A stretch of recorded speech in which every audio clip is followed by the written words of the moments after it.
Alors si vous vous demandez, ou si votre conjoint se demande si vous avez un syndrome d'apnée du sommeil, parce que quand vous dormez, vous n'allez pas vous poser la question.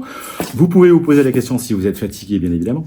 Ceci étant dit, vous avez d'abord une application qui peut qualifier votre nombre d'apnée du sommeil. Ça s'appelle iRonfle. Vous la téléchargez, puis vous allez voir un peu votre niveau de ronflement. Voilà. C'est vrai que si on ronfle, il y a forte chance qu'on ait un syndrome d'apnée du sommeil. Ça, c'est un premier élément de réflexion. Le deuxième élément, c'est le fait que votre mari ou votre femme fasse des pauses respiratoires. Donc une apnée. Et vous constatez pendant la nuit qu'il ne respire plus, ce qui vous inquiète, ce qui est bien normal.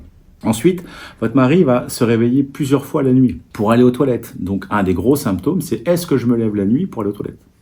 Et ça, c'est pas dû parce que j'ai beaucoup bu avant de m'endormir. Non, non, c'est lié directement à l'hypertension artérielle nocturne qui est due à l'apnée du sommeil.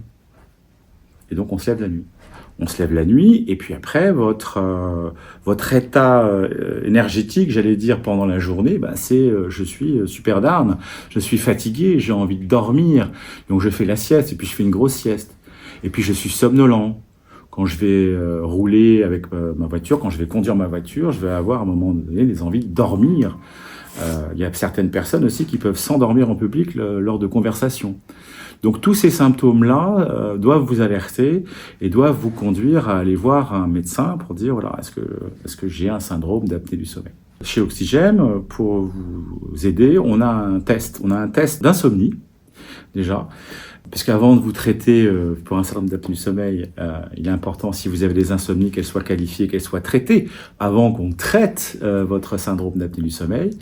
Et sur le site d'Oxygem, oxygem.eu, vous avez un test d'insomnie, puis vous avez un test pour savoir si vous êtes éligible, on va dire, à un syndrome d'apnée du sommeil. Donc n'hésitez pas à faire ce test sur le site d'Oxygem, oxygem.eu. Si vous avez un problème, effectivement, d'apnée du sommeil, si vous avez des questions, si vous êtes déjà traité et que les choses ne vont pas très bien, n'hésitez pas à nous contacter au 09 72 10 24 53.